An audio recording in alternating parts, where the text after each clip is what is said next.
그 후에 모세와 아론이 바로에게 가서 이르되 이스라엘의 하나님 여호와께서 이렇게 말씀하시기를 내 백성을 보내라.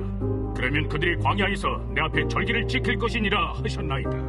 바로가 이르되 여호와가 누구이기에 내가 그의 목소리를 듣고 이스라엘을 보내겠느냐? 나는 여호와를 알지 못하니 이스라엘을 보내지 아니하리라. 히브리인의 하나님이 우리에게 나타나셨은즉 우리가 광야로 사흘길쯤 가서 우리 하나님 여호와께 제사를 드리려 하오니 가도록 허락하소서. 여호와께서 전염병이나 칼로 우리를 치실까 두려워하나이다. 모세와 아론아, 너희가 어찌하여 백성의 노역을 쉬게 하려느냐? 가서 너희의 노역이나 하라. 이제 이 땅의 백성이 많아졌거늘 너희가 그들로 노역을 쉬게 하는도다. 바로가 그날에 백성의 감독들과 기록원들에게 명령하여 이르되 너희는 백성에게 다시는 벽돌에 쓸 짚을 전과 같이 주지 말고 그들이 가서 스스로 짚을 줍게 하라. 또 그들이 전에 만든 벽돌 수효대로 그들에게 만들게 하고 감하지 말라. 그들이 게으름으로 소리질러 이르기를 우리가 가서 우리 하나님께 제사를 드리자 하나니 그 사람들의 노동을 무겁게 함으로 수고롭게 하여 그들로 거짓말을 듣지 않게 하라. 백성의 감독들과 기록원들이 나가서 백성에게 말하여 이르되 바로가 이렇게 말하기를 내가 너희에게 짚을 주지 아니하리니 너희는 짚을 찾을 곳으로 가서 주우라. 그러나 너희 일은 조금도 감하지 아니하리라 하셨느니라. 백성이 해국 온 땅에 흩어져 곡초 그루터기를 거두어다가 짚을 대신하니 감독들이 그들을 독촉하여 이르되 너희는 짚이 있을 때와 같이 그날의 일을 그날에 마치라. 바로의 감독들이 자기들이 세운 바 이스라엘 자손의 기록원들을 때리며 이르되 너희가 어찌하여 어제와 오늘에 만드는 벽돌의 수요를 전과 같이 채우지 아니하였느냐? 이스라엘 자손의 기록원들이 가서 바로에게 호소하여 이르되 왕은 어찌하여 당신의 종들에게 이같이 하시나이까? 당신의 종들에게 짚을 주지 아니하고 그들이 우리에게 벽돌을 만들라 하나이다. 당신의 종들이 매를 맞사오니 이는 당신의 백성의 죄니이다. 너희가 게으르다 게으르다. 그러므로 너희가 이르기를 우리가 가서 여호와께 제사를 드리자 하는도다. 이제 가서 일하라. 짚은 너희에게 주지 않을지라도 벽돌은 너희가 수량대로 바칠지니라. 기록하는 일을 맡은 이스라엘 자손들이 너희가 매일 만드는 벽돌을 조금도 감하지 못하리라 함을 듣고 화가 몸에 미친 줄 알고 그들이 바로를 떠나 나올 때에 모세와 아론이 길에 서 있는 것을 보고 그들에게 이르되 너희가 우리를 바로의 눈과 그의 신하의 눈에 미운 것이 되게 하고 그들의 손에 칼을 주어 우리를 죽이게 하는도다. 여호와는 너희를 살피시고 판단하시기를 원하노라. 모세가 여호와께 돌아와서 아뢰되 주여, 어찌하여 이 백성의 학대를 당하게 하셨나이까? 어찌하여 나를 보내셨나이까? 내가 바로에게 들어가서 주의 이름으로 말한 후로부터 그가 이 백성을 더 학대하며 주께서도 주의 백성을 구원하지 아니하시나이다. 여호와께서 모세에게 이르시되 이제 내가 바로에게 하는 일을 네가 보리라. 강한 손으로 말미암아 바로가 그들을 보내리라. 강한 손으로 말미암아 바로가 그들을 그의 땅에서 쫓아내리라. 할렐루야. 우리 높으신 주님의 이름을 찬양합니다. 우리 찬양받기에 합당하신 주님 앞에 우리 감사와 찬양과 영광과 존귀의 큰 박수 올려드리겠습니다. 아름다우신 주님, 우리의 유일한 예배의 대상 되신 주님을 찬양합니다. 주님 홀로 영광을 받아 주시옵소서. 할렐루야. 네, 하나님의 놀라운 은혜 가운데 우리 한몸 잃은 포드의 성도들을 한번 바라보시면서요. 오늘 이 시간 영상으로 예배하는 모든 글로벌 포드 식구들을 향해서도 우리 한번 따뜻한 사랑과 격려의 박수를 서로에게 나누도록 하겠습니다. 주님의 놀라우신 은혜가 우리 모두에게 있게 되기를 주님의 이름으로 축복합니다. 할렐루야. 네, 어제 특별히 저희 포드처치 형제 모임이 있었습니다. 그래서 정말 연합해서 교제하고 또 식사하고 운동하고 예배하는 귀한 시간이 있었는데요. 네, 담임 목회자로서 자격이 없어서 참여하지 못하는 유일한 모임이지 않았나 라는 생각을 하게 됩니다. 정말 우리 형제들 주님 안에 굳게 서라고 우리 한번 격려와 축복의 박수 한번 보낼까요? 네, 우리 형제들 거룩한 하나님의 사랑으로 주님 앞에 굳게 서는 은혜가 있기를 축복합니다. 할렐루야. 사랑하는 여러분, 성령 충만하십시오. 말씀 충만하십시오. 오늘의 이 예배가 우리의 삶의 모든 아픔과 고통에 대한 답이 될 뿐만 아니라 이 부르심을 향해 힘있게 달려가는 힘과 능력이 되기를 축복합니다. 옆 사람과 이렇게 한번 인사했으면 좋겠는데요. 하나님은 당신의 아픔을 낭비하지 않으십니다. 이렇게 한번 축복하시겠어요? 하나님께서는 당신의 아픔을 낭비하지 않으십니다. 주님의 목적에 맞게 우리의 모든 것을 귀히 쓰시는 주님의 놀라운 은혜가 우리 가운데 있기를 축복합니다. 여러분, 복싱에는 스파링 파트너가 있습니다. 실제 경기에 가깝게 대전을 치르는 이 연습 상대를 의미하죠. 근데 이 스파링 파트너는요, 아무리 경기를 잘해도 자신의 득점으로 기록되지 않습니다. 자신을 위해서가 아니라 그저 상대를 성장시키기 위해 존재하는 사람들이죠. 이 복싱계의 전설로 잘 알려져 있는 무하마드 알리에게는요, 레리 홈즈라는 스파링 파트너가 있었는데요. 근데 이 연습 경기를 할 때마다 그냥 알리에게 흠씬 두들겨 맞고 링에서 내려오곤 했어요. 그러니까 무참하게 얻어 터지는 이 알리를 상대하는 것이 불쾌하고 굉장히 자존심이 상했지만 자신에게 맡겨진 이 역할을 묵묵히 해냈습니다. 맞고 또 맞았어요. 그렇게 오랜 시간 알리의 연습 상대가 되어주던 홈즈는요, 자신도 모르게 그 알리의 자세와 기술, 그리고 그가 구사하는 전술들이 자신의 몸에 배어 있음을 발견하게 됐어요. 그러니까 어떻게 해야 그의 핵주먹을 피할 수 있는지 서서히 그의 약점들도 눈에 보이기 시작합니다. 이후 홈즈는 프로복싱 선수로 데뷔를 했고 1980년 이 무하마드 알리를 10일에 KO 패시키고 세계 챔피언 벨트를 거머쥐게 되었습니다. 뚜렷한 목적 없는 아픔까지도 자기 성장의 기회로 삼았던 사람이 이룬 놀라운 성공이었어요. 여러분, 때로 우리의 삶에도 이 이유를 알 수 없는 아픔이 우리를 흠씬 때려 눕힐 때가 있습니다. 계속되는 이 강력한 펀치가 우리의 삶을 때릴 때마다 피도 흘리고 아프고 지칩니다. 때로는 다시 일어설 힘을 모두 잃어버릴 때도 있어요. 그러니까 이 아픔의 목적을 찾지 못할 때 우리의 마음은 더 방황할 수밖에 없죠. 하지만 누군가에겐 목적 없는 아픔조차 성장의 비밀이 될 수 있음을 볼 때 하물며 부르심과 순종에 따라 주어진 아픔을 통해서 여러분, 우리가 영적 성장의 비밀을 깨달을 수 있지 않을까요? 오늘 본문 속의 모세 역시 출애굽이라는 소명과 사명의 그 링 위에서 무참히 두들겨 맞는 듯한 모습을 보여줍니다. 그러나 모세가 이 과정을 통해 어떻게 하나님께서 원하시는 자로 성장하고 마침내 그의 목적과 뜻을 이루는 자로 승리하는지 또한 확인하게 되는데요. 자, 오늘 말씀은 이스라엘의 출애굽 명령을 바로에게 선언한 후의 상황입니다. 모세는 그를 부르신 하나님을 믿고 그 부르심에 순종했어요.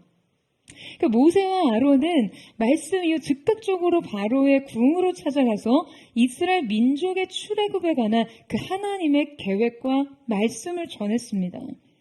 하지만 이 사건을 통해 이스라엘 민족에게 일시적으로 더 큰 시련이 따랐어요. 바로 하나님의 말씀의 선언 이후에 그들 현실에 더 깊은 고통이 찾아온 것이죠. 그러니까 모세가 애굽에 등장한 이후 그들의 노역은 더 고되고 혹독해졌습니다. 여러분, 오늘 이 본문의 상황은 그동안 우리가 붙잡고 살던 믿음과 소망을 좌절시키는 그런 현실이에요. 하나님의 말씀이 임했는데 그 말씀과 부르심 가운데 순종했는데 구원이 아닌, 축복이 아닌 부르심과 고통이 함께 온 것이에요. 믿음으로 반응한 일이 더 큰 불이익으로 다가오고 희생과 헌신의 대가가 비난과 거절로 돌아올 때 말이죠. 여러분, 그때 우리는 자꾸 믿음과 부르심을 회의하는 잘못된 반응을 보입니다. 오늘 본문은 하나님의 부르심에 순종하는 우리의 결단이 때로 이와 같은 상황, 바로 어디에서부터 뭐가 잘못된 것인지 혼란스러운 상황을 맞닥뜨릴 수도 있음을 가르치고 있어요. 여러분, 하나님의 말씀이 인생에 임하면 우리의 삶은 결코 이전과 같을 수 없습니다. 여러분, 아멘이세요? 우리가 부르심에 반응하며 순종할 때는 이 말씀과 함께 새로운 믿음이 요구되는 것이에요. 오늘 말씀을 통해 하나님의 구원 계획에 고통이 따라오고 우리의 부르심과 아픔이 공존할 때 우리가 어떠한 믿음으로 반응해야 하는가, 이것을 함께 깨닫기를 원하는데요. 가장 먼저 이때 백성들이 반드시 척결해야 할 모습과 동시에 그들에게 요구된 믿음은 무엇이었는지를 함께 살펴보고자 합니다. 믿음의 삶에서 척결해야 할 문제, 첫 번째는 잘못된 문제 해결 방식입니다. 여러분, 바로는 하나님의 말씀이 모세를 통해 임한 바로 그날, 그때 어떤 시간적인 여유도 허락하지 않고요, 그냥 곧바로 이스라엘 백성을 향한 강한 명령을 내립니다. 그러니까 히브리 노예들의 노동 감독관들에게 그들에게 더 혹독하고 강도 높은 노동을 제시하고 아주 강한 압박 정책을 명령한 것이죠. 자, 우리 함께 7절에서 9절 말씀을 같이 한번 읽어보도록 하겠습니다. 시작. 너희는 백성에게 다시는 벽돌에 쓸 짚을 전과 같이 주지 말고 그들이 가서 스스로 짚을 줍게 하라. 또 그들이 전에 만든 벽돌 수요대로 그들에게 만들게 하고 감하지 말라. 그들이 게으름으로 소리질러 이르기를 우리가 가서 우리 하나님께 제사를 드리자 하나니 그 사람들의 노동을 무겁게 함으로 수고롭게 하여 그들로 거짓말을 듣지 않게 하라. 자, 여러분, 바로는요, 모세와 이스라엘 백성들 사이에서 아주 매우 교활한 행동을 합니다. 그냥 이스라엘에 대한 자신의 지배력을 훨씬 더 강화시키기 위해서 먼저 그들을 더 강하게 탄압했어요. 여러분, 원래 이스라엘 백성들이 일하던 환경이 얼마나 좋겠어요. 오죽하면 그들의 신음과 고통의 소리가 하나님께 상달되었다고 하지 않았겠습니까? 그들이 대단한 거액 연봉을 받으면서 애굽과 노사계약을 체결하고 그런 것이 아니잖아요. 그들은 애굽의 노예였습니다. 그들은 인간 이하의 대접을 받으며 일해왔어요. 애굽의 채찍 아래 순종하며 그냥 하루에 할당된 노역을 감당해야 했어요. 그런데 설상가상 지금 바로는 그들의 작업 환경을 훨씬 더 열악하게 만들면서도 노동의 할당량을 채우라는 거죠. 원래 이스라엘이 하던 노역은 건축에 필요한 이 벽돌을 만드는 일이었는데요. 당시 이집트의 이 벽돌 제조 과정에는요, 지푸라기가 큰 역할을 했습니다. 진흙과 지푸라기를 섞어 만든 벽돌은 훨씬 더 견고하고 내구성이 좋았어요.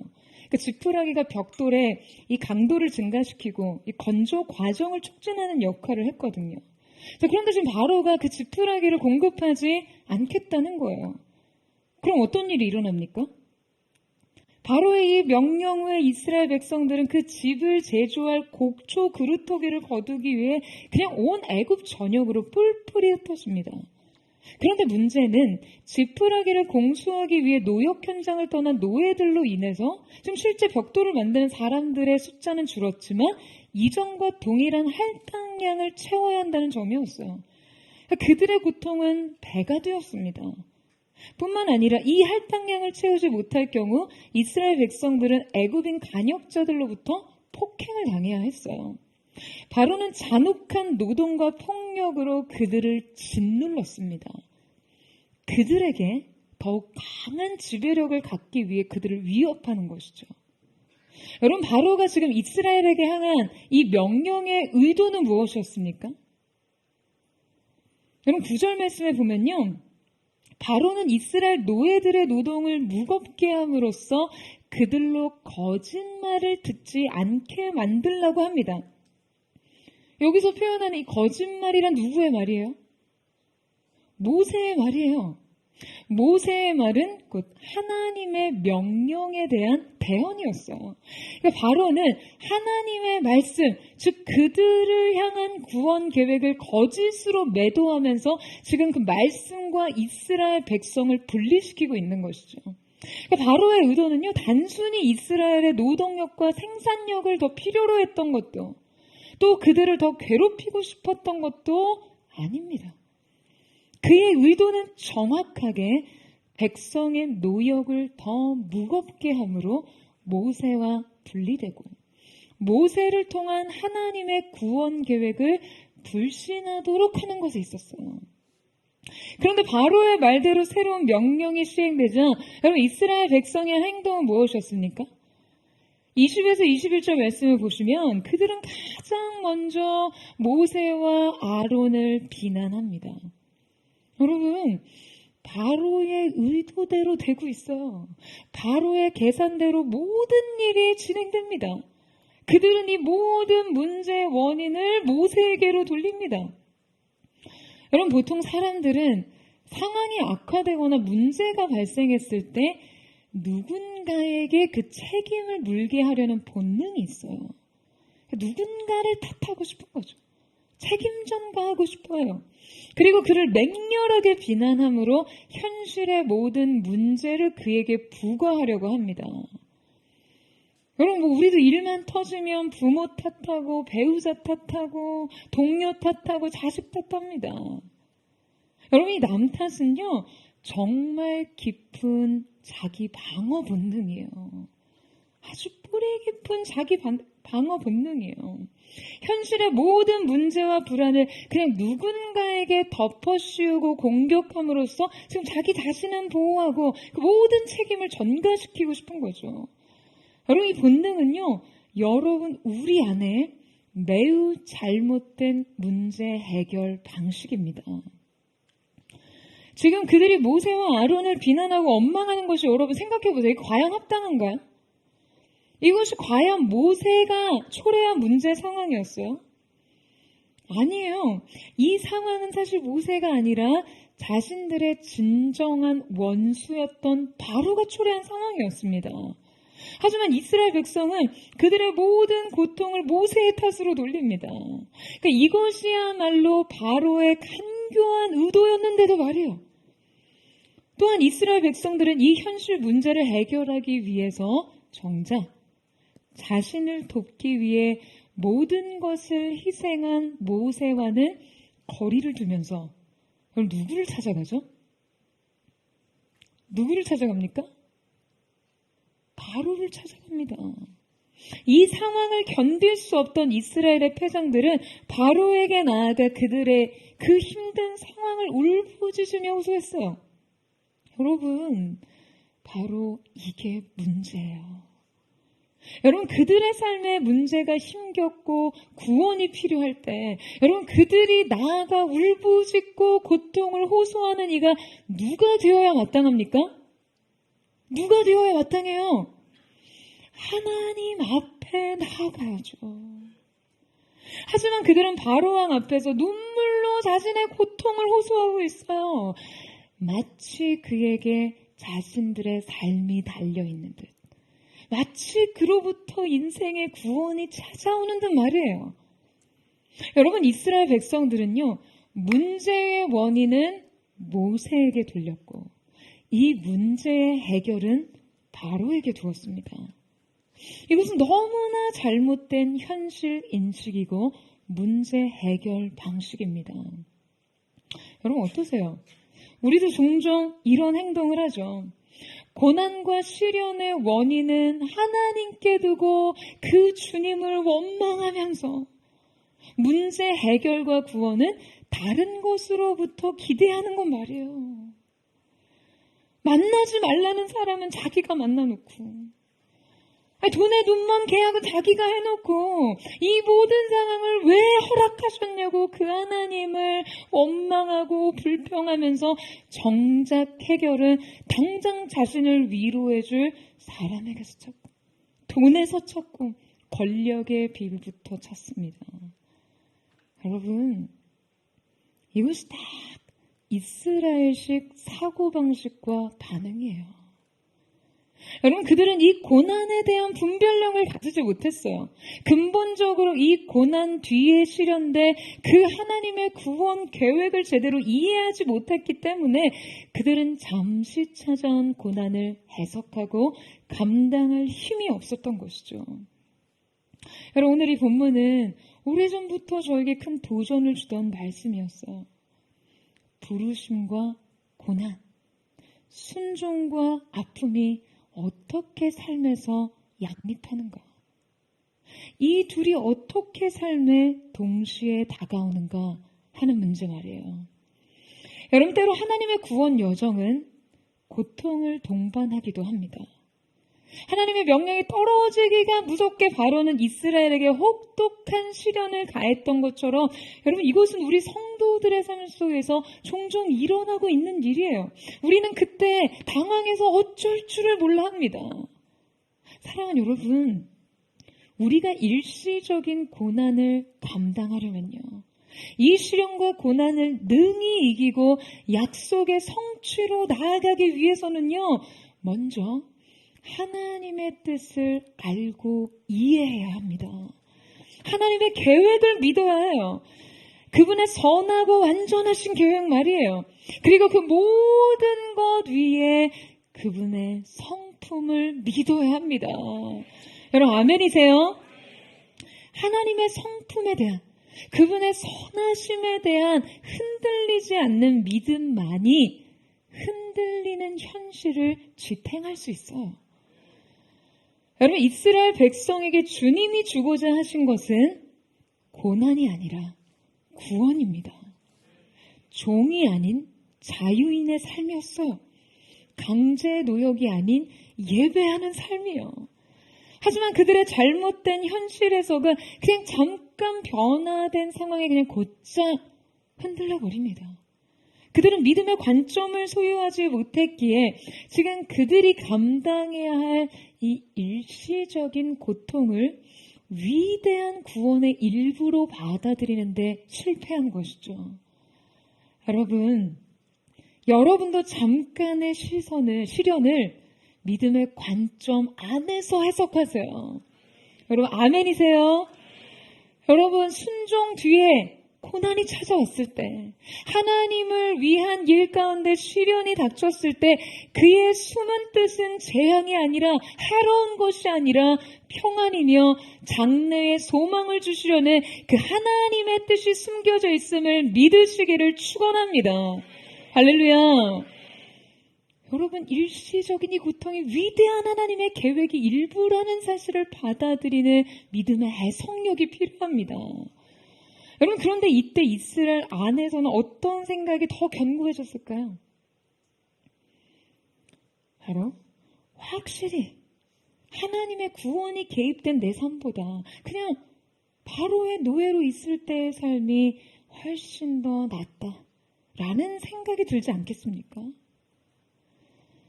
믿음의 삶에서 척결해야 할 두 번째 문제는 노예의 근성적 믿음입니다. 여러분 모세와 아론이 애굽의 왕궁에 들어가서 이스라엘 백성의 출애굽을 요구하고 있을 때조차도 지금 이스라엘은요 사실 애굽을 떠날 준비가 전혀 되어 있지 않았어요. 이 당시 그들이 모세에게 한 언급을 살펴보면 그들 마음의 불평이 어떠한 것이었는지가 드러납니다. 우리가 애굽에서 당신에게 이른 말이 이곳이 아니냐, 이르기를 우리를 내버려 두라. 우리가 애굽 사람을 섬길 것이라 하지 아니하더냐. 애굽 사람을 섬기는 것이 광야에서 죽는 것보다 낫겠노라. 여러분 이스라엘 백성은요 떠나고 싶어 하지 않았습니다. 그들은 자유를 원하지 않았어요. 그들은 구원을 원하지 않았어요. 그들은 심지어 애굽을 섬기고 싶어 했습니다. 바로를 섬기는 일이 광야로 나아가 하나님을 예배하는 것보다 낫다고 생각했어요. 그들은 낯선 믿음의 도전보다 채찍에 순종하는 것을 원했습니다.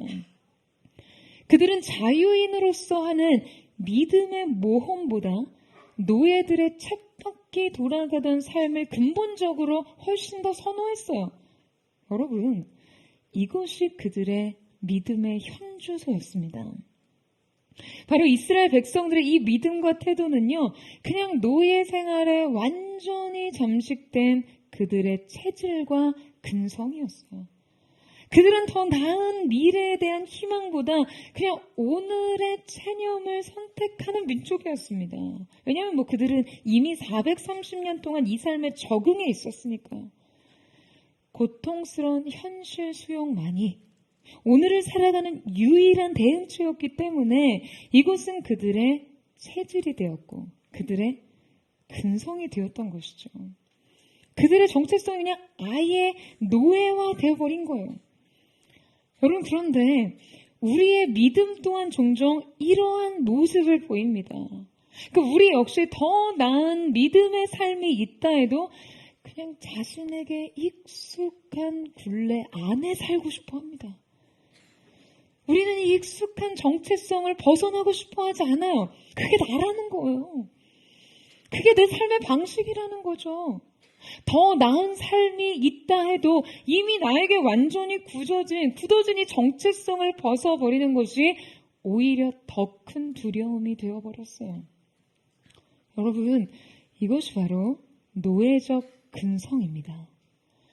뿐만 아니라 보통 죄의 종노릇하던 삶을 오히려 자유인의 삶으로 여기기도 합니다. 그냥 쾌락을 쫓아 살던 삶의 방식에서, 세상 낙을 쫓아 살던 삶의 방식에서 오히려 해방감을 느끼는 거예요. 여러분, 이것은 근본적으로 우리 영혼이 죄에 점령되어 있을 때 우리가 가장 범하기 쉬운 인식의 오류입니다. 여러분, 진정한 자유와 해방은 어디에 있습니까? 그 자유와 해방은 어디에 있나요? 그리스도의 법에 있어요. 여러분, 아멘이세요? 그리스도의 생명의 성령의 법이 죄와 사망의 법에서 너희를 해방하신다고 하셨습니다. 자신의 의지대로 쾌락과 무절제와 기준 없는 세상 즐거움에 취한 삶에 있는 것이 아니고요. 더불어 우리의 변하려 하지 않는 고집이 믿음의 큰 해방꾼이 될 때가 있습니다. 하나님의 일을 하면서 이 자유인의 정체성이 아닌 노예적 정체성으로 일을 하려고 해요.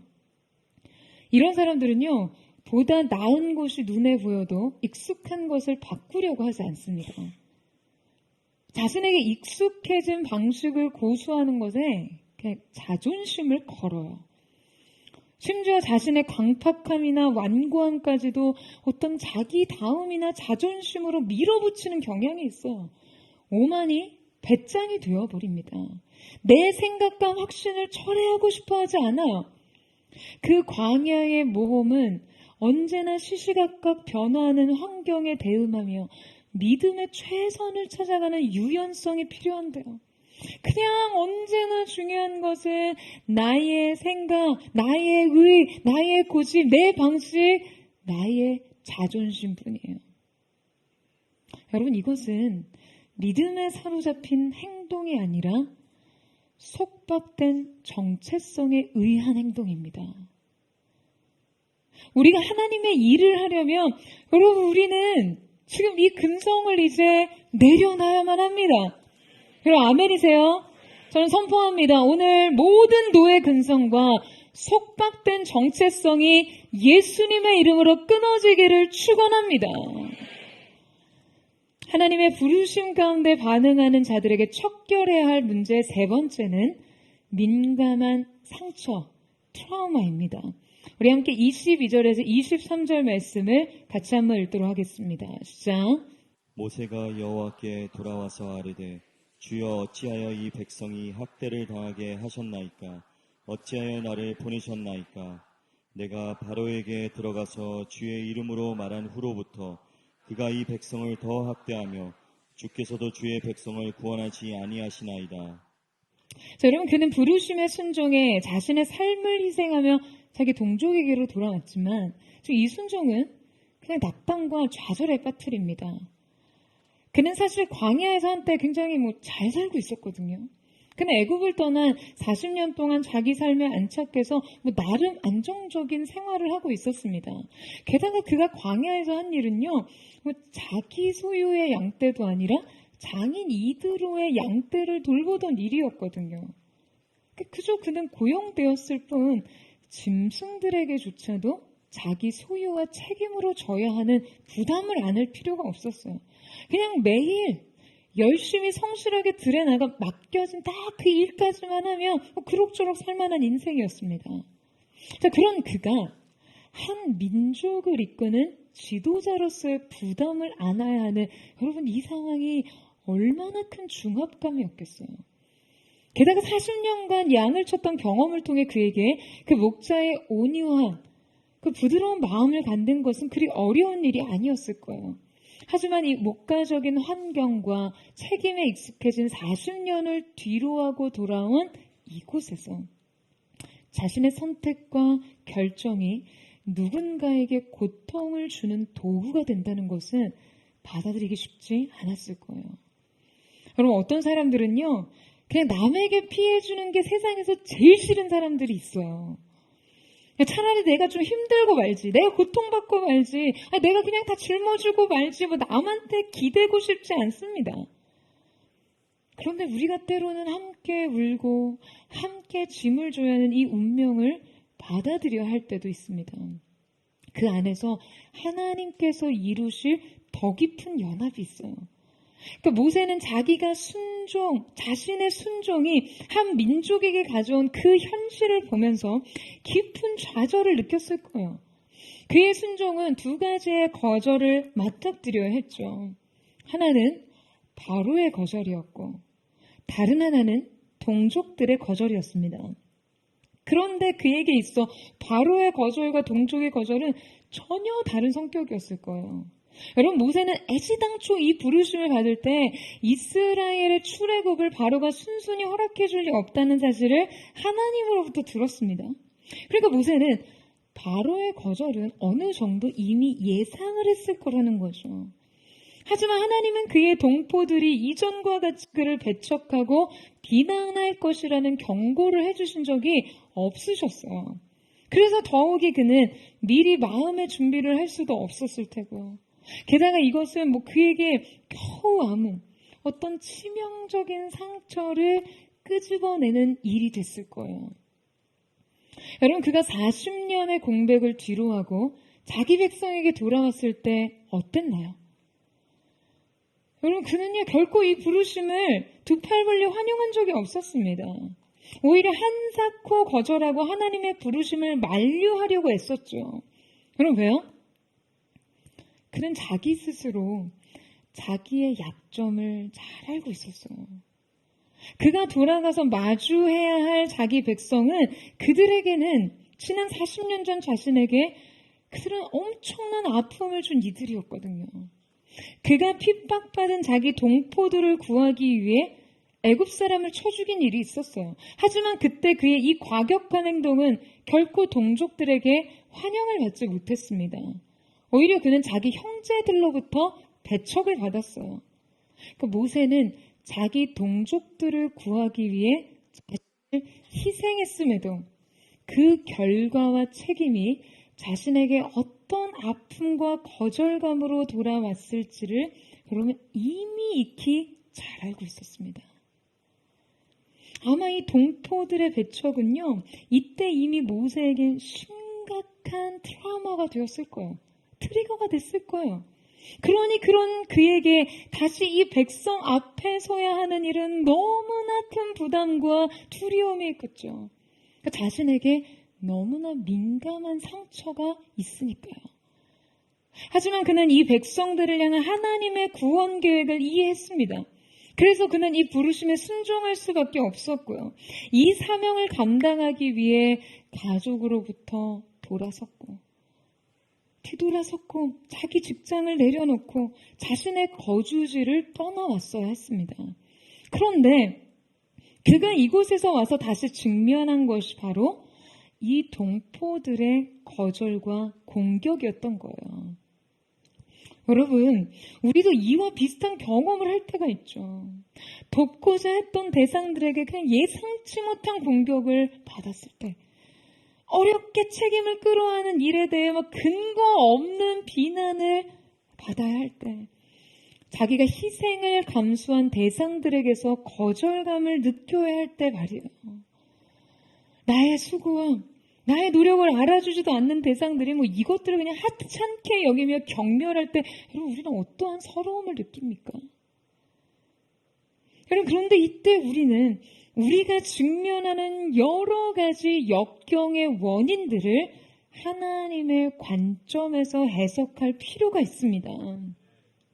우리는 우리의 고난과 시련과 거리를 두고 상하고 아픈 감정을 잠시 접어두고 지금 이 안에 숨겨진 하나님의 선하시고 완전하신 뜻을 발견하려고 해야 해요. 여러분, 우리는 믿음을 통해서만 이 불쾌하고 뼈아픈 경험들이 지금 왜 우리에게 필요한지를 꿰뚫어 알 수 있습니다. 여러분, 아멘이세요? 그렇다면 모세에게 이 거절과 배척의 경험은 왜 필요했을까요?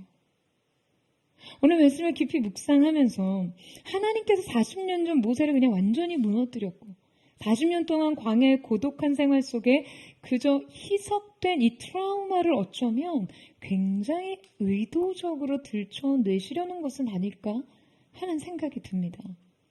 여러분, 그가 동포들로 받은 이 적대감은요, 그가 어떠한 경우에서든지 위대한 지도자, 하나님의 대리자, 약속의 대언자가 되기 위해서는 대중으로부터 열광적인 지지와 충성을 기대해서는 안 된다는 것을 깨닫게 했을 거예요. 그러니까 이 경험은 너무나 쓰라리고 아팠지만 그에게 절대적으로 필요했던 가르침을 제공했습니다. 그것은 대중의 찬성을 부르심과 순종의 기반으로 삼아서는 안 된다는 점이에요. 그는 앞으로 자신이 감당해야 할 과업에 있어서 사람들에게 지지를 받는 일을, 인정을 받는 일을 사명 앞에 세워서는 안 된다는 것을 배웠을 거예요. 사람들의 찬성과 칭찬을 받는 일에는 용기 백배하다가 사람들의 반대와 거절에 부딪히며 낙담하는, 좌절하는 그러한 태도로는 절대로 이 부르심을 감당할 수 없었거든요.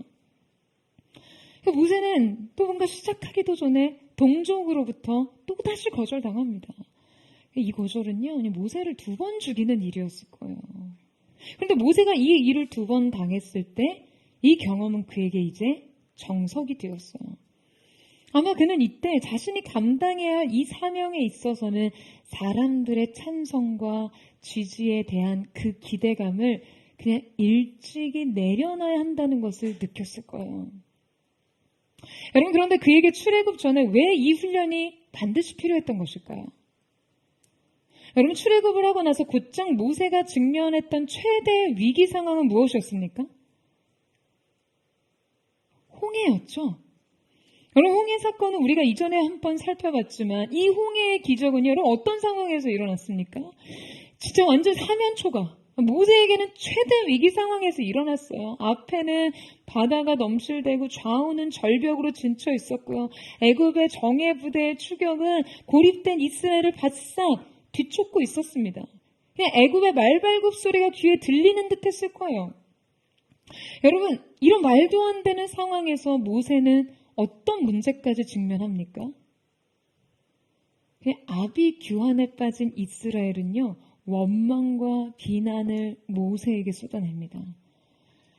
그냥 온 민족을 정말 이 바다에 수장시키던가 아니면 그냥 애굽의 전차 부대의 손에 죽게 하던가 현실적으로는 이 2가지밖에는 없어 보이는 상황에서 지금 그가 이 공격에 직면했을 때 여러분 그의 심정이 어땠을 것 같으세요? 여러분, 이 지도자의 무게를 상상이나 할 수 있으시겠어요?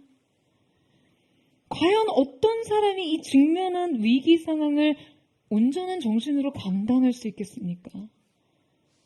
하지만 모세는 이때 이스라엘 백성들과 함께 그냥 마냥 공포에 떨며 하나님을 원망하지 않았고 도망가지도 않았습니다.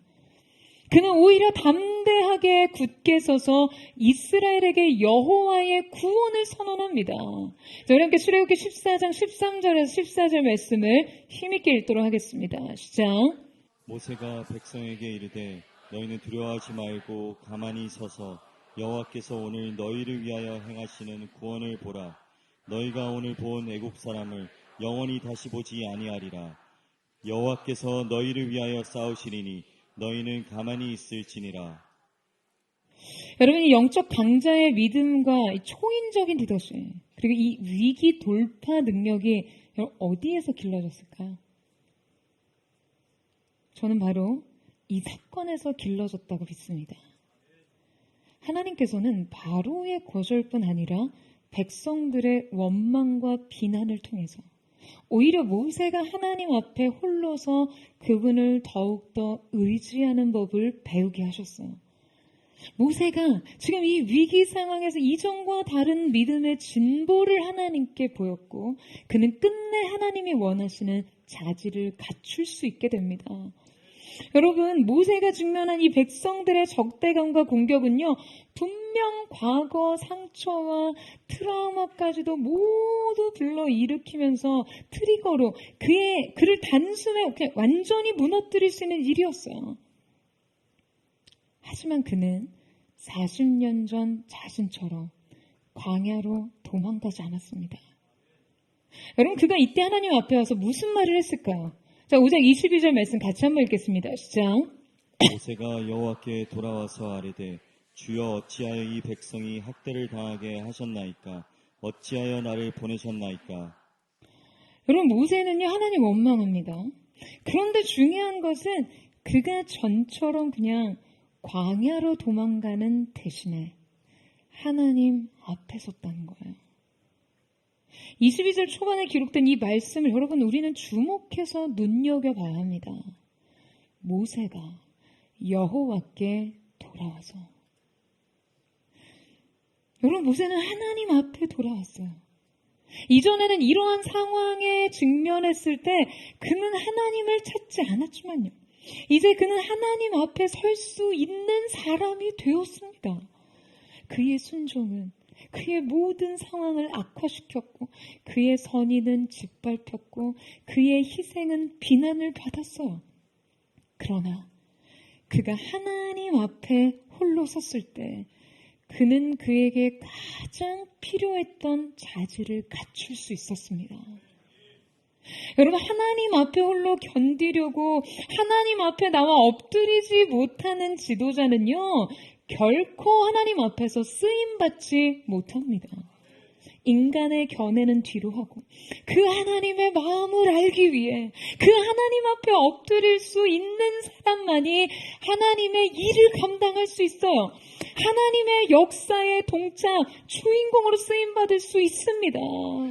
사랑하는 여러분, 아파도 하나님 앞에서 견디는 능력을 키우셔야 돼요.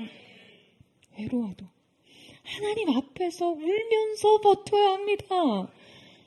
도망가지 마시고 하나님 앞에 나오세요. 포기하지 마시고요, 주님께 맡기세요. 저는 언제나 우리가 하나님 앞으로 돌아가는 사람들이 되기를 축복합니다. 거절당하고 상처받고 깨어지고 실망해도 여러분, 우리가 하나님 앞으로 돌아갈 수만 있다면 바로 거기에서 새로운 시작이 이루어지는 거예요.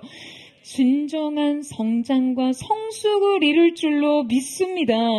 저는 저와 여러분 가운데 그 하나님 앞에 서는 믿음이 있게 되기를 축원합니다. 하나님의 부르심 가운데 반응하는 자들에게 척결해야 할 문제 네 번째는 출발선의 반칙입니다. 여러분, 이 자메이카의 전설적인 육상 선수 우사인 볼트를 아시죠? 100m와 200m 세계 기록 보유자로서 세계에서 제일 빠른 인간으로 알려진 우사인 볼트가요, 2011년 세계 선수권 대회 결승에서 출발 신호가 울리기 전에 출발을 해서 실격한 사례가 있었습니다. 그는 이미 100m 육상의 상징이라고 할 수 있었기 때문에 당연히 그에게 금메달을 기대한 전 세계 사람들에게 그의 출발 실격은 충격적이었어요. 여러분, 아무리 잘 달려도 반칙하면 실격입니다. 이제 막 경주의 레이스 앞에 선 모세에게 하나님께서는 이 동역의 룰을 가르치고 계세요. 앞서 살펴봤듯이 하나님께서는 애초에 그를 바로의 왕궁에 세우기도 전에 바로의 마음이 강팍해져서 그의 백성을 놓지 않을 거라고 말씀하셨습니다. 이 경고는 모세가 궁극의 어떤 승리를 얻기 전에 먼저 아픔부터 경험할 것이라는 의미겠죠. 하지만 하나님의 약속과 구원은 이미 성취되었고 하나님의 시간대 안에서 완결된 일이었습니다. 그러니까 지금 하나님께서 모세에게 이 부르심을 주실 때 처음과 끝은 이미 정해져 있던 거예요. 하나님으로부터 시작된 이 백성의 구원 계획과 그 약속의 성취 말이에요. 여러분, 그렇다면 이제 무엇이 남았습니까? 과정이 남았죠. 그러니까 지금 하나님이 시작하시고 끝내 성취하신 이 일 가운데 모세가 감당해야 하는 것은 여러분 무엇이었어요? 바로 과정입니다. 여러분, 우리가 우리의 인생에서 하나님의 일에 동참할 때 여러분 결국 우리가 감당하는 것은요, 바로 이 과정이에요. 문제는 우리가 자꾸 이 구원에 대해서 이 시작과 끝을 감당하려는 것이 문제예요. 하나님의 구원이 마치 자신으로부터 시작됐냐? 하나님의 구원이 마치 자신을 통해 완성됐냐? 여러분, 우리가 이 의식을 가지고 있을 때 하나님께서는 우리를 다루십니다. 모세는 이 구원이 주님으로부터 시작되어야 한다는 것을 알기 위해서요, 40년 전 애굽에서 실패했고 40년 동안 광야에서 훈련을 받습니다. 그가 지불한 40년의 시간은 바로 구원의 시작이 자신에게 있지 않고 하나님으로부터 온다는 사실을 배웠던 것이죠. 여러분, 이 40년의 시간은요, 끝없는 후퇴였어요. 이 구원의 출발선에서 하나님 앞에 서려는 모세를 뒤로 물러서게 한 시간 말이죠. 모세는 40세 때 자신의 인생을 이스라엘의 구원자로서 시작해 보려고 했지만 이 시작은 시작부터 불발됐고 그는 실패에 빠졌습니다. 그리고 이제 80세가 되어서야 진짜 삶을 시작합니다. 하나님의 유용한 종으로서의 시작 말이에요. 사랑하는 여러분, 시작과 완성은 언제나 주님의 몫입니다. 여러분, 이 사실을 믿으세요? 여러분, 우리가 감당하는 것은요, 그 과정이에요. 우리의 쓰임은 과정에 있어요. 이 역사의 동참 말이죠. 그러니까 우리가 자꾸 하나님을 이렇게 밀어 제치고 이 출발선에 선다면요, 우리는 모세와 같이 참담하고 고독한 후퇴의 시간을 보내야 될지 모릅니다.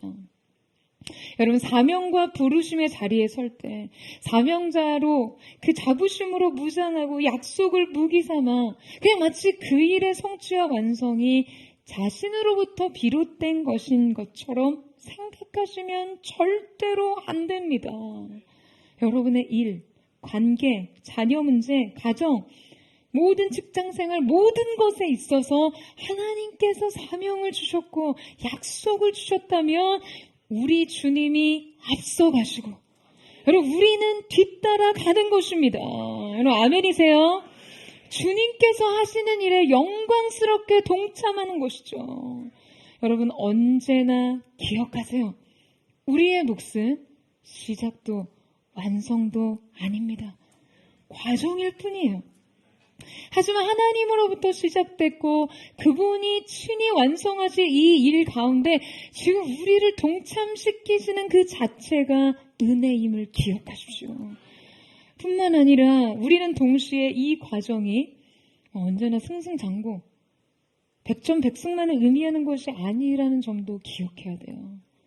신앙의 마침은 언제나 최후 승리입니다.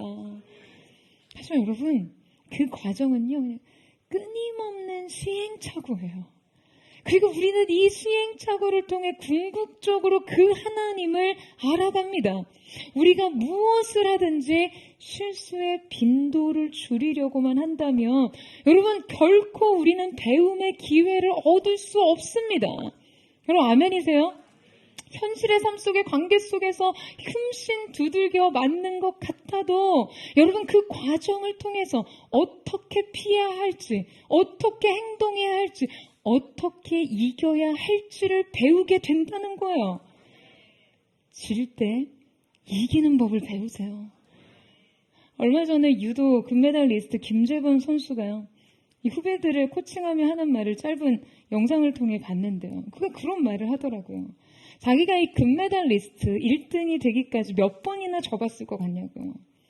그런데 자신은 지는 게 연습이라는 거예요. 지면서 이기는 법을 배우니까요. 여러분, 유도를 처음 배울 때 무엇을 먼저 배우나요? 제가 예전에도 한번 언급한 적 있지만 낙법부터 배웁니다. 넘어지는 방법부터요. 안전하게 넘어지는 법을 배우면서 일어나는 법을 알아가는 것이죠. 여러분, 믿음의 시행착오를요, 너무 두려워하지 마세요. 여러분, 아멘이세요? 다만 여러분이 흔들리고 넘어질 때마다 일어서는 법을 배우십시오. 믿음으로 반응하는 삶을 익혀가세요. 넘어지는 걸 두려워하지 마세요. 왜? 다시 일어나면 되기 때문에요. 하지만 모세는 이 과정을 견디는데 잘못된 믿음의 반응을 보이기도 했습니다. 그는 백성에게 원망을 들었을 때 그에게는 자신의 지난 경험이 작용하고 있었기 때문에 이 자신의 약점에 대해서 굉장히 민감했고 문제를 파악하는데 매우 빨랐어요. 근데 여러분, 이 민감함과 반응 속도는 사실 그와 하나님과의 관계에는 오히려 도움이 되지 않았습니다. 그는 이 과정에 대한 매우 잘못된 책임의식을 가지고 있었거든요. 그가 40년 전 구원의 역사의 출발선에 자신을 앞세웠을 때 그 모든 일의 책임은 여러분 누구에게 있었습니까? 모세 자신에게 있었죠. 모세는 앞서 40년 전 애굽에서 높은 지위와 탁월한 권세와 능력을 가진 자로서 자신의 동족의 아픔을 보았습니다. 그는 아무도 시킨 적 없는 살인까지 저지르면서 그의 동족을 구원코자 했어요. 바로 이 지점이 그에게는 큰 걸림이 된 것이죠. 여러분, 이 구원은요, 결코 모세로부터 나올 수 없는 것입니다. 그가 꿈꾸던 동족의 독립과 출애굽은요, 결코 자신의 힘과 의로는 이룰 수 없는 것이었어요. 그에게는 이 깨달음이 절실히 필요했어요. 이스라엘의 구원이 모세 자신이 아니라 하나님 그분이 되어야 한다는 것을 이렇게 큰 아픔을 통해서라도 배워야 했습니다. 이 모든 일은 결국 하나님께서 하시는 것이고요. 따라서 이 싸움 역시 모세와 바로의 싸움이 아니라 하나님과 바로의 싸움이었어요. 때문에 모세의 지나친 책임의식은요, 오히려 하나님 앞에 지나친 주인의식을 보이는 것이죠. 하지만 여러분, 하나님께서는 모세의 이 항변을 어떤 식으로든 책망하거나 꾸짖지 않으셨습니다. 그의 아픔에 통감하셨고 그의 중심이 하나님을 향하고 있음을 아셨어요. 그가 감당할 수 없는 낙담과 아픔까지도 주님 앞에 가지고 나왔다는 것을 기쁘게 생각하셨습니다. 그가 사방으로 공격을 받고 그의 영혼은 매우 기진해 있었지만 쓰러지는 영혼의 상태를 추슬러서 주님께 돌아올 수 있는 믿음을 발휘했음을 보셨어요. 그의 마음이 무너졌을지라도 그의 시선은 주님을 향해 있다는 것을 알고 계셨어요. 여러분, 바로 이때 그의 완전한 절망은 그저 절망으로 끝나지 않았습니다. 그는 자신을 이 아픔 가운데서 장사 지낼 때 이로 인해 하나님의 생명이 그 안에서 진정으로 자라나게 된 것이죠. 이제 하나님께서는 그의 안에 그분의 일을 시작하십니다. 우리 마지막으로 6장 1절에서 2절 말씀을 같이 한번 읽도록 하겠습니다. 시작. 여호와께서 모세에게 이르시되 이제 내가 바로에게 하는 일을 내가 보리라. 강한 손으로 말미암아 바로가 그들을 보내리라. 강한 손으로 말미암아 바로가 그들을 그의 땅에서 쫓아내리라.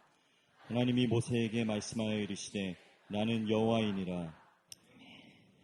모세에게 이르시되 이제 내가. 왜 순종했는데 왜 이런 일이 일어나야 합니까? 라는 질문에 하나님의 대답은요, 그분 자신에 대한 계시였어요.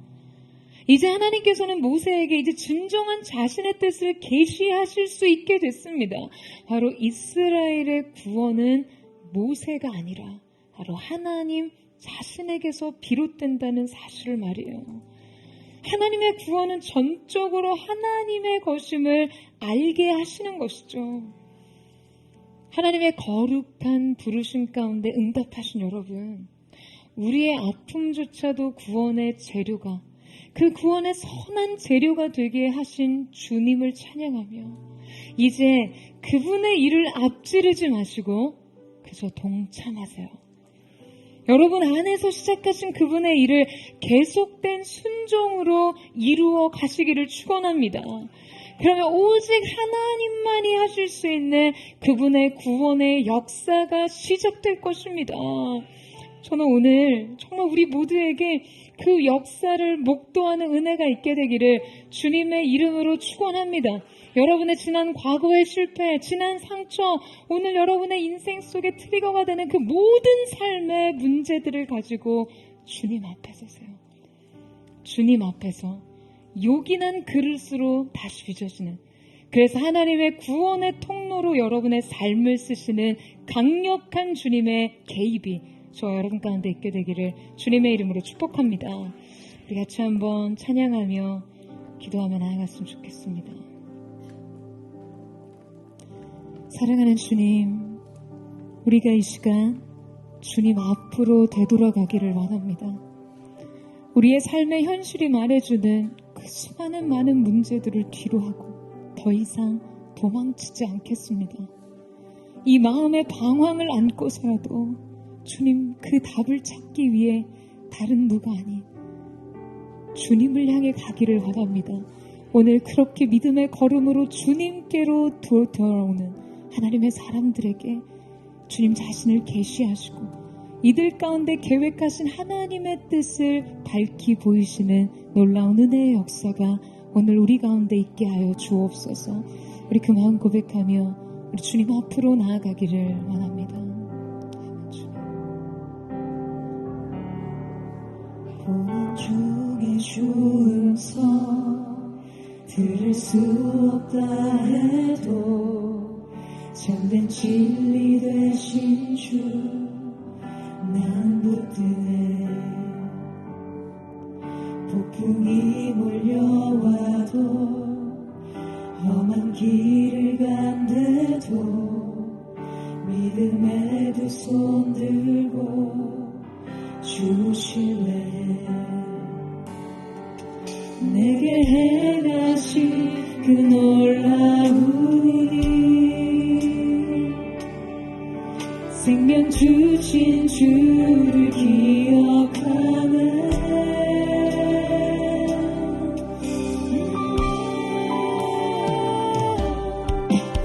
그 사랑이 내려 날 자유케 하셨네. 영원히 나는 주님의 것, 산과 골짜기에서 내 영혼 노래하네. 영원히 나는 주님의 것. 주의 약속 이루어져, 주의 약속 이루어져. 소망이 넘칠 때도 은혜로운 주 속에 느낄 때도 주를 향한 갈망과 겸손한 마음으로 믿음의 두 손 들고 주실래. 내게 행하신 그 놀라운 일, 생명 주신 주를 기억하네.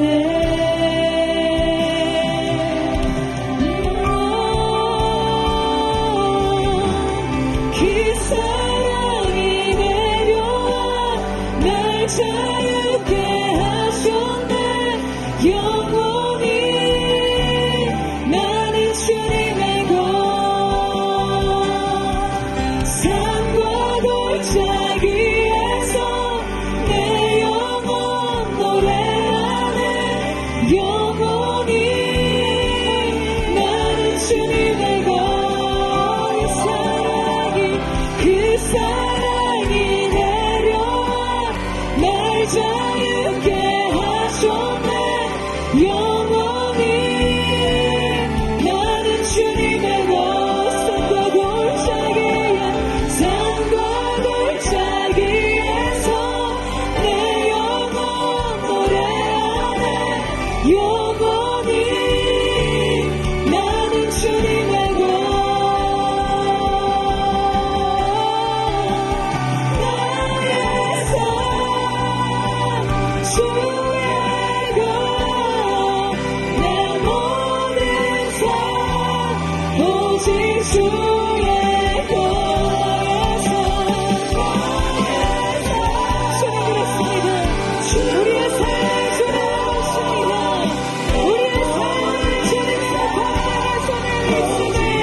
사랑하는 주님, 나약한 우리의 믿음을 보십시오. 주님의 위대한 구원의 계획, 우리의 인생을 통해 주께서 이루고자 하시는 그 원대한 계획의 일부일 뿐인 고난과 시련 앞에서 주님, 우리를 보십시오. 주님, 우리가 얼마나 자주 이 파편처럼 흩어진 고난의 조각 앞에서 좌절하며 실망하며 이 모든 고난의 원인을 하나님께 두며 원망했습니까? 정작 이 구원의 문제를 세상과 사람들과 돈과 권력에 의지해서 해결하고자 했던 우리의 잘못된 문제 해결의 방식을 주님 회개합니다. 주님을 용서하여 주시옵소서. 우리가 이때 주님 앞으로 나와 구원을 호소하는 하나님의 사람들이 되게 하여 주옵소서. 여전히 세상 낙과 즐거움에 쫓아 사는, 그래서 우리 가운데 주신 해방과 자유의 복음의 능력이 예수 그리스도께서 허락하신 평안을 쫓아 살기보다 예수 믿기 전이 훨씬 좋았다고요. 주님 뜻대로 살려고 하니까 인생에 고난이 많다고요. 주님 약속이 있음에도 불구하고 내 삶이 왜 이렇게 더 악화되고 엉망진창이 돼야 하는지, 주님 여전히 죄의 종노릇하며 세상의 가치에 눌려 사는 우리의 존재를 주님 용서하여 주시옵소서. 바로의 영의 지배가 끊어지게 하여 주시옵소서. 우리의 인생에 노역을 더하며 억압과 고통을 가중시킴으로 하나님의 약속을 거짓처럼 들리게 만드는 더러운 사단아, 이 시간 내가 나사렛 예수 그리스도 이름으로 저주를 명하노니 묶임받고 떠나갈지어다. 하나님의 말씀을 신뢰하지 못함으로 세상인가 배후에서 일어난 사단의 세력의 억압과 가중된 고통을, 이 모든 고난의 사슬이 끊어지게 하여 주시고 원대한 구원의 계획을 향해 나아갈 수 있도록 역사하여 주시옵소서. 너의 근성 떠나갈지어다. 너의 그 정체성 끊어질지어다.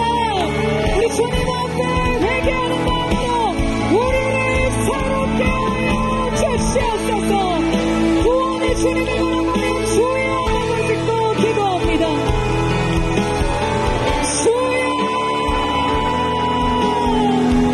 사랑하는 주님, 우리가 자주 범했던 이 실수, 주님, 우리가 이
나의 눈을 열어 주 보게 하시네 나의 눈을 열어 주 보게 하시네 주의 나라 오리라 주께서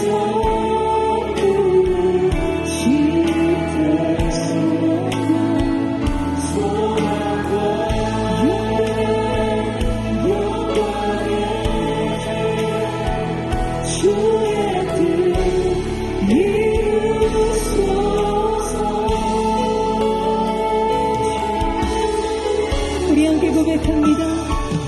원하시나 자비 영원한 주님이었습니다. 나의 눈을 열어 주 보게 하시네 주를 찬양하며 기쁜 내일과 주님 우리의 눈을 열어 우리로 하여금 주님의 귀한 몸을 보게 하여 주옵소서. 나의 눈을 열어 주 보게 하시네 주의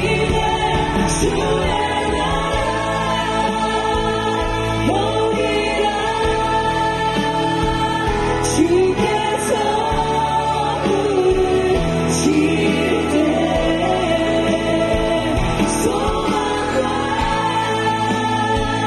평강에 주의 뜻 전수로 주의 나라 주의 나라 주님 우리가 주님의 나라를 주께서 내리신 소망과 영광의 빛을 소망과 영광의 주의 뜻 다시 한번 여러분 앞에 계시는 주님을 향해 외쳐주시오. 주께서 부르실 때 소망과 영광의 주의 뜻 이루소서 주의 뜻 이루소서 주의 뜻 이루소서. 할렐루야. 주님의 행하실 일들을 찬양합니다. 위대한 하나님의 구원의 계획의 완성을 사모하며 나아갑니다. 사랑하는 여러분, 오늘 이 가운데 왜 순종했는데 이런 일이 벌어져야 하나요? 왜 주님을 더 사랑하기 원하는 마음으로 주님을 섬겼는데 상황은 더 악화되어야 하나요? 왜 가정에 깨어진 아픔은 고스란히 깨어진 그대로 내 앞에 있어야 하나요? 인생의 많은 줄고와 노역의 현장 속에서 여러분을 짓누르는 인생의 그 어깨에 메어진 멍에를 가지고 그렇게 주님 앞에 질문하는 분 있으십니까? 사랑하는 여러분, 오늘 주께로 돌아와 그 마음을 고백하는 여러분을 향해 주님께서 주고자 하시는 근본적인 대답은요, 왜라는 질문에 대한 답이 아니에요. 하나님 그분 자신의 하신 일을 나타내 보이시는 주님 자신에 대한 계시인 줄로 믿습니다. 여러분, 우리의 삶에는요 꼭 맞는 정답이 필요한 것이 아니라 하나님 그분을 신뢰하는 믿음이 필요하기 때문인 줄로 믿습니다. 여러분, 이 사실을 믿으세요? 여러분 인생 질문이 무엇이든지 왜라는 질문에 대한 답은 주님이 행하실 일들에 대한 신뢰일 줄로 믿습니다. 주님을 바라보는 믿음으로 주님 앞에 돌아오게 하여 주시옵소서. 여러분, 상처를 앞에 두고 도망치지 마세요. 고통을 눈앞에 두고 여러분 도망치지 마세요. 주님께로 돌아오십시오. 여러분의 상한 마음도 주님 앞에 도설하세요. 그러면 주께서 들으시고 위로하시며 격려하시며 여러분의 인생 홍해 앞에서 흔들림 없이 잠잠히 여호와를 바라볼 수 있는 새 믿음을 주실 줄로 믿습니다. 하나님의 사람들아, 주님 앞에 굳게 설지어다. 주님 앞으로 돌아오는 믿음, 주님 앞에 서울 수 있는 믿음, 그 믿음 주님 앞에 드리기를 원하오니 주여 기름 부어 주시옵소서. 전심으로 주의 한번 부르짖고 우리 예수의 동성으로 기도하겠습니다.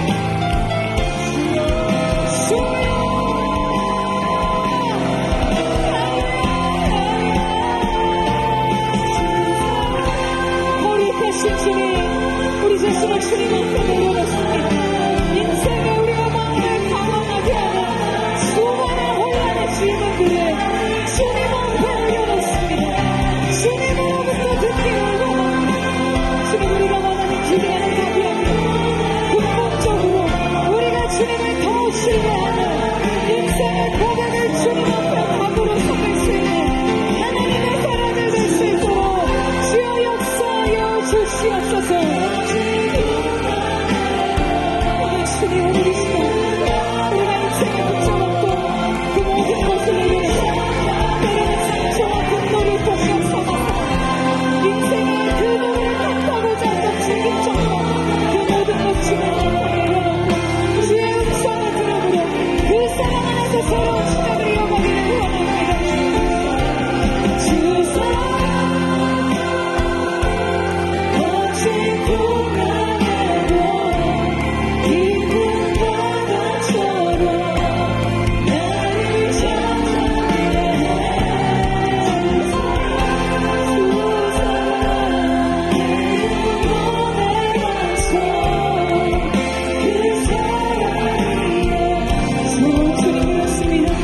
내가 주인 세운 모든 것 내가 주인 세운 모든 것 내려놓고 내 주 대신 주 앞에 나가 내가 사랑했던 모든 것 내려놓고 주님만을 주님 같아.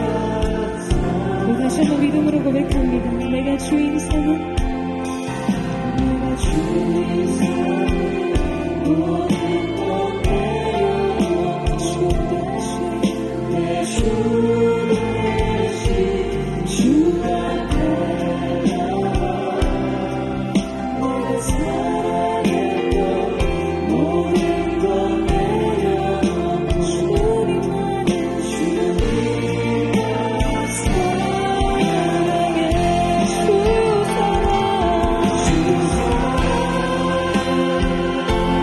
거친 고난에도 기쁜 바다처럼 나를 찾아내 주 사랑 내 영혼에 와서 그 사랑 위에 서서 주 사랑 주 사랑 거친 고난에도 기쁜 바다처럼 나를 찾아내 주 사랑 내 영혼에 와서 그 사랑 위에서 그 사랑 위에 소리라 그 사랑 위에서 주 사랑 위에 그 사랑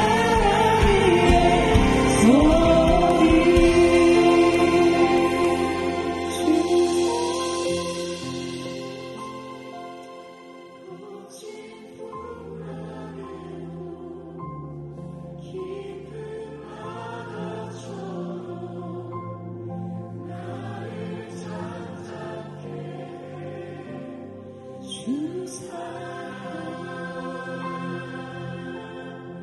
내 영혼에 와서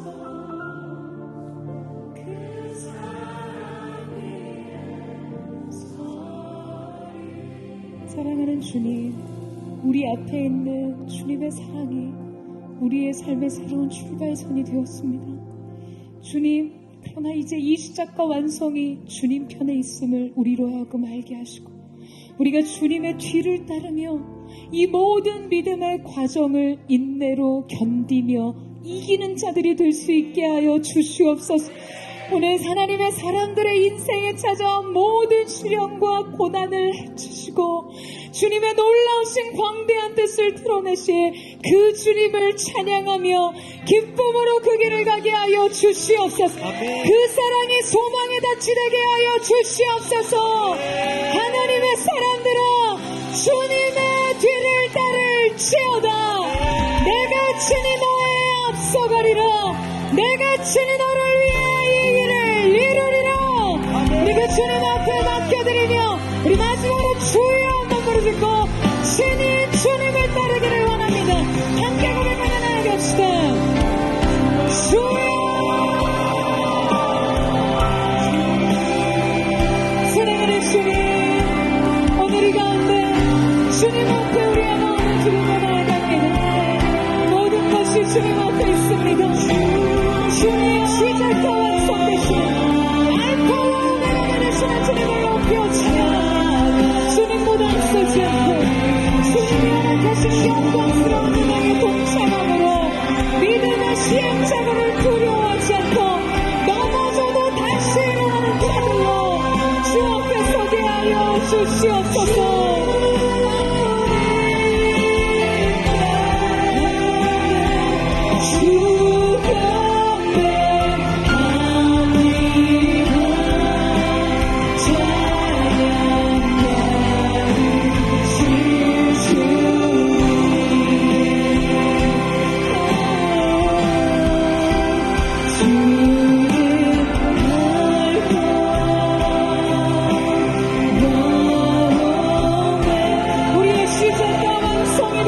주님을 바라봅니다.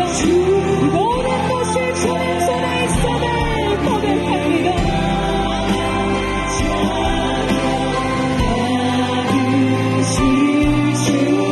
믿음으로 고백하며 나아갑니다. 주는 알파와 오메가, 우리의 시작과 완성이 되십니다.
주